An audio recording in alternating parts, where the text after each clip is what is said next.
have some updates in the case of the 10 nurses allegedly diagnosed with brain tumors, all from the same unit at Newton-Wellesley Hospital in Massachusetts. This is all alleged. I have been speaking to a lot of people the last few days.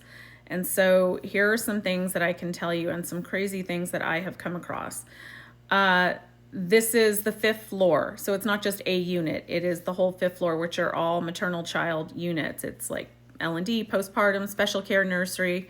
Not sure if it includes NICU or not, but it's that whole floor. The pharmacy is directly below this area, and I'm told that there may have been some concern in the past with the hood in pharmacy as to where it may or may not have been venting. So there's that. There's been a lot of reports that the number of nurses or people have increased from 10.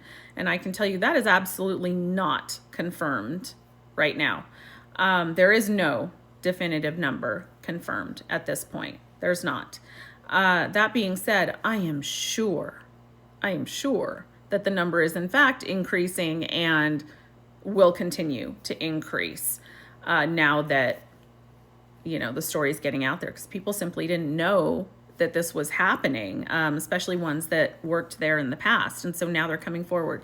And you should continue to come forward. If you work or previously worked at Newton-Wellesley Hospital and you have a brain tumor, please contact the Massachusetts Nurses Association. They have a whole division, a health and safety division that they've had for many, many years with occupational health nurses that are investigating this. So please reach out to them if you think you may have been affected by this. What I find to be extremely frustrating is that allegedly the hospital, who claims that they have done this investigation since December and interviewed all these nurses, they have allegedly actually only interviewed 5.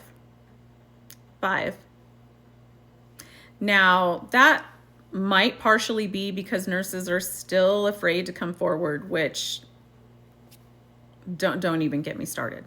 Come forward. Okay? Nothing will change until you do the scary things. That just makes me irate. But they're presenting it like they've done this thorough investigation and they've interviewed everyone. 5. I'm going to share with you just some of the reasons that are being tossed around that I'm hearing from people. And I'm only including the ones that I've heard multiple times. So there has been some concern around the portable X-ray machines. While the units are not near radiology, there is for some reason some concern regarding the portable machines. And I don't know if that's because they go to those units more than I'm not sure, but there's that. This is an old building, like old, like 1880s old, okay? So that to me says it could be a lot of different things. People are talking about radon. Apparently that area has been known to have issues with radon exposure. Asbestos, of course. Fetal monitoring systems. Electromagnetic hypersensitivity. Scrubs being laundered in formaldehyde. What? Please tell me that's not a thing. That can't possibly be a thing, can it? Because what?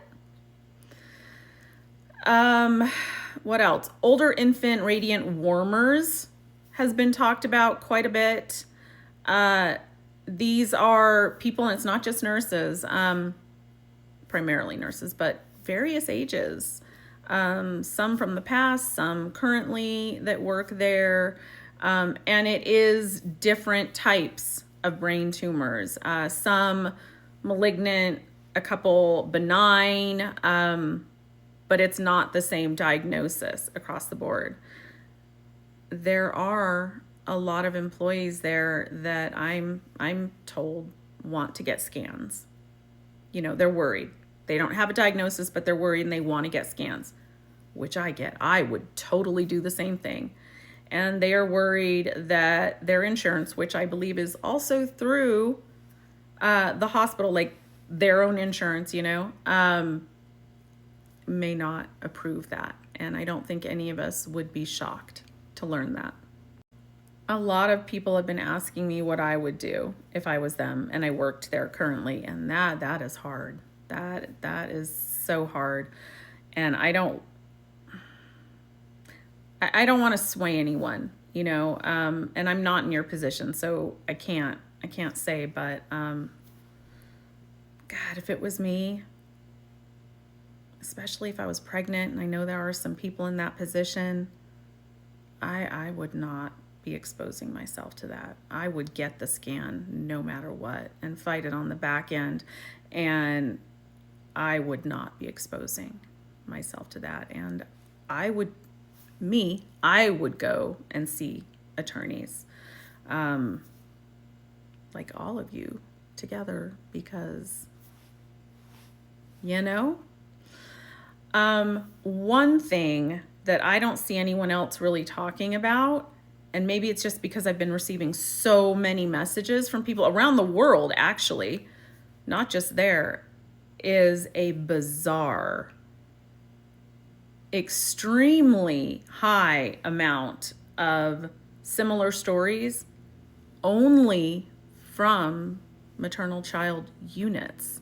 And so I've saved some of the messages, and I'm going to show them to you, because when I tell you I've gotten maybe 3 messages of similar stories that were not maternal child units, but again and again and again, I'm getting them from maternal child units. So like, what is going on there? What medication are you dealing with? What is the common denominator?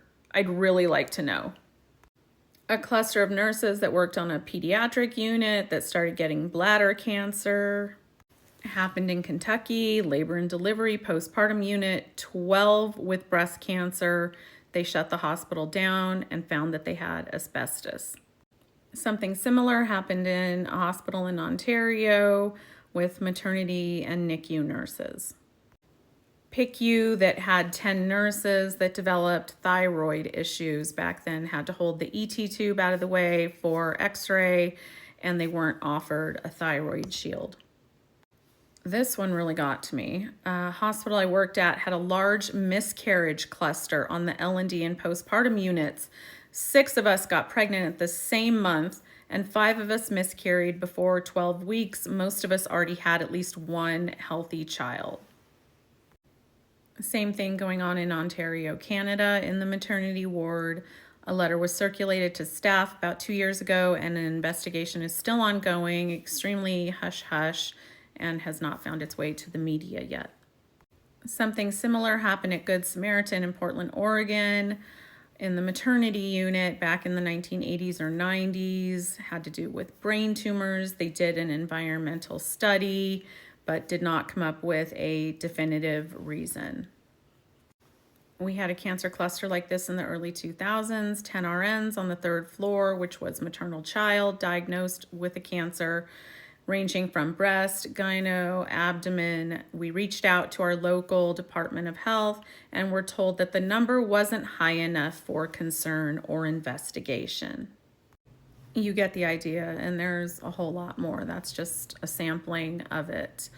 I know the union sent out a survey to its members, and so if you are someone that no longer works there, like I said previously, maybe reach out to the union or someone that has the survey so that you can fill that out as well. If it were me and I were going back to work, but if I were, I would not be drinking the water there. And I'm just saying, you can take water out and test it yourself. You can even bring in mold kits, but you didn't hear that from me. I would be wearing a mask, like an N95, and I would not be drinking the water.